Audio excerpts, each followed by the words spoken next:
Ogni Pietra or Olimpico. We heard about a few days ago. We heard it in Belarus at the Minsk Olympic ceremony. And it was the first time that I got to hear it. I think it's the first time anyone got to hear it for the most part. It was written for Dimash. And I'm going to say something controversial. Is that Igor Krutoy wrote male and female parts for him. Okay, where the controversy comes in is that I'm saying if he's singing bass and baritone, that's a male part. If he's singing whisper and soprano, that's a female part. That shouldn't be at all controversial unless you're a super far left wing nut job. But everybody else, he wrote a male and female part and did a great job of writing the song for Dimash. It was written for Dimash. My favorite part of that song was towards the end where he started to actually melt it. And that was awesome.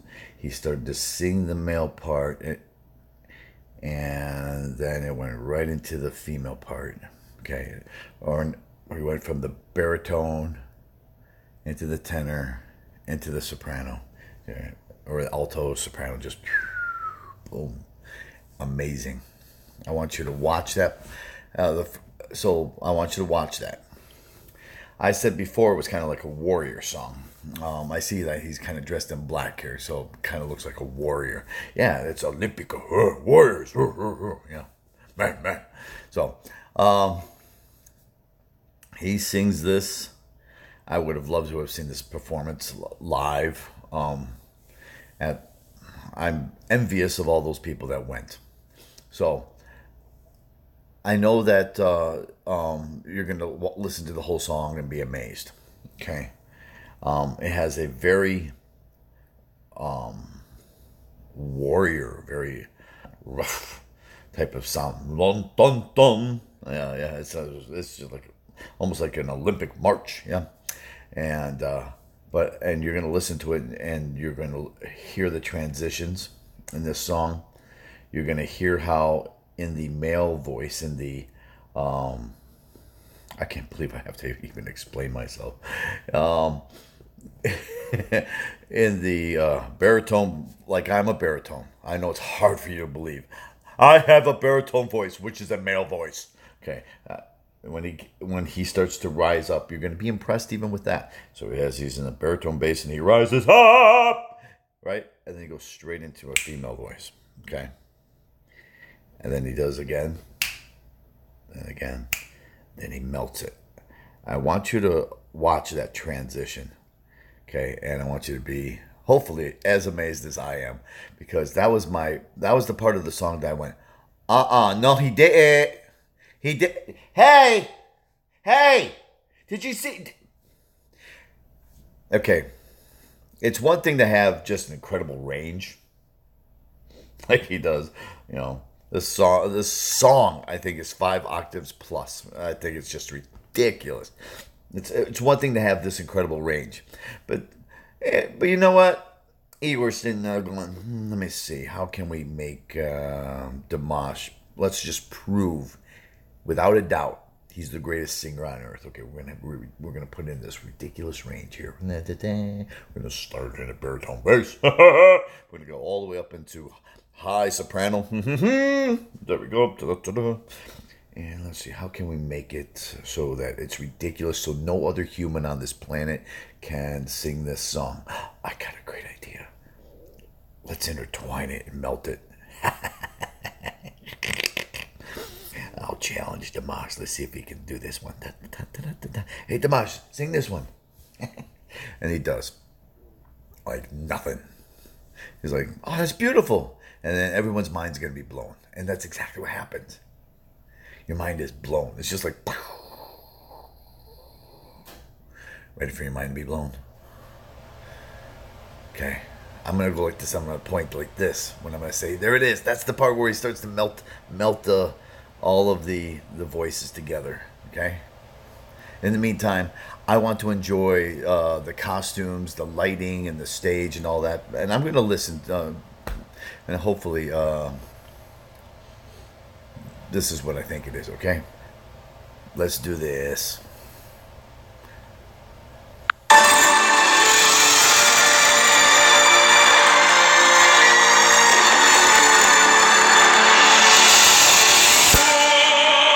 Stop. Kind of looks like um not Star Wars, Star Trek or something like that. Like he's on a spaceship or something like that.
I know it's like he's like, who the man?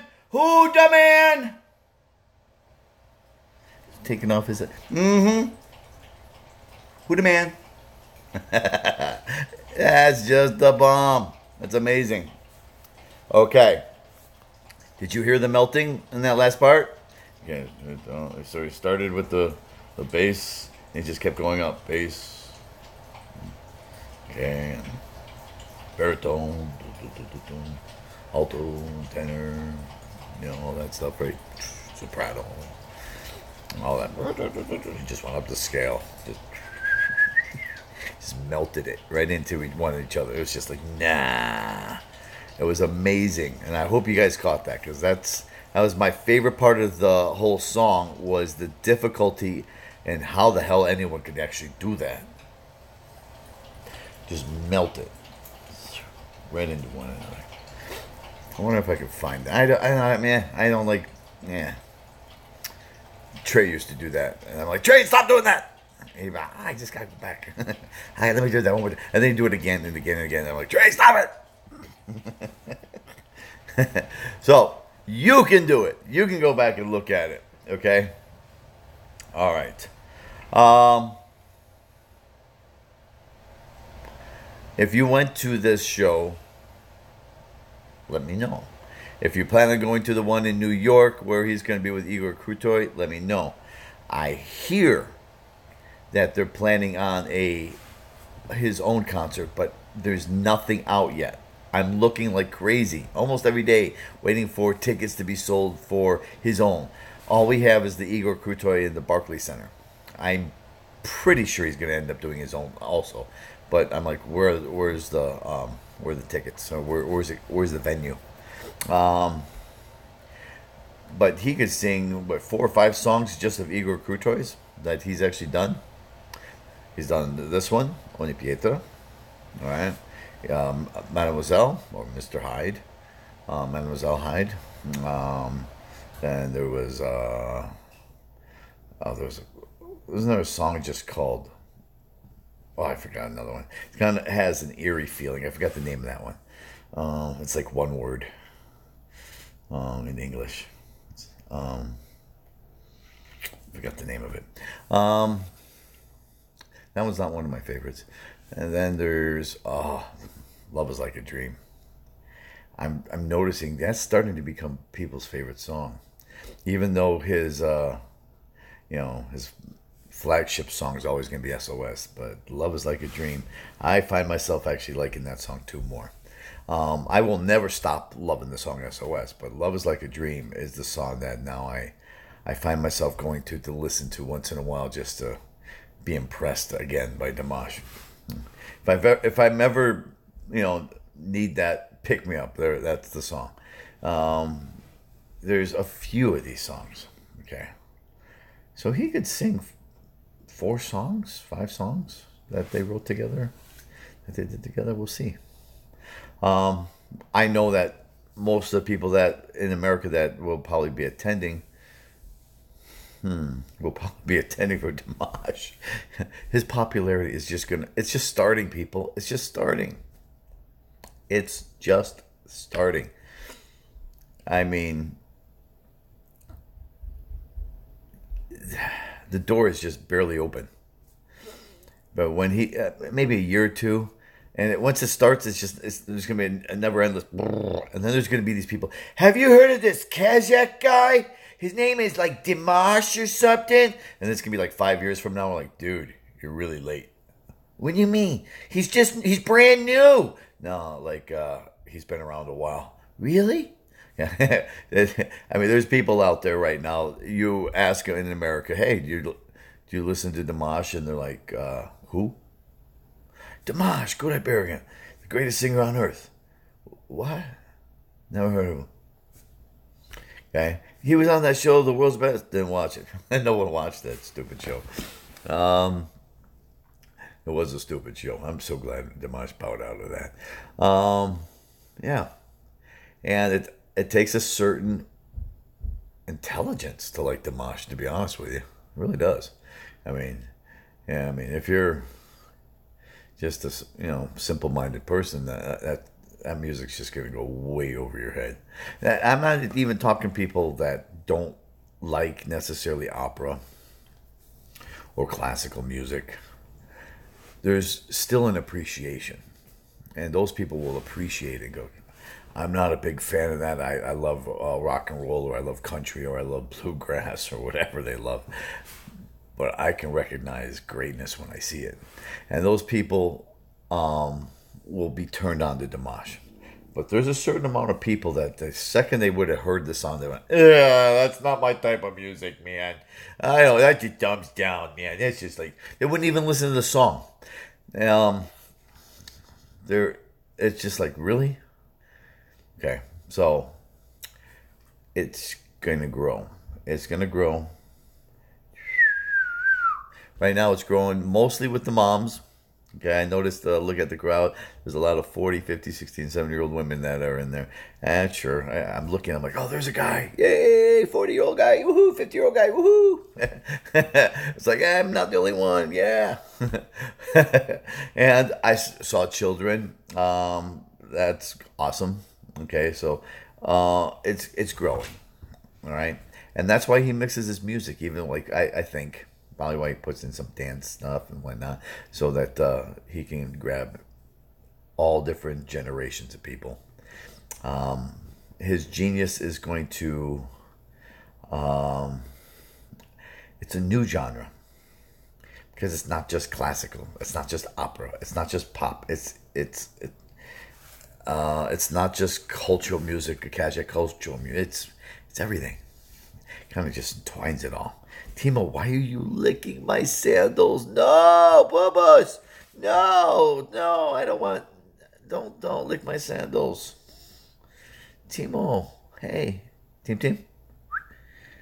Did you eat your breakfast? Yeah? I'm gonna have wet sandals now. Don't do that to my sandals. All right. Peace out, guys. Talk to you soon.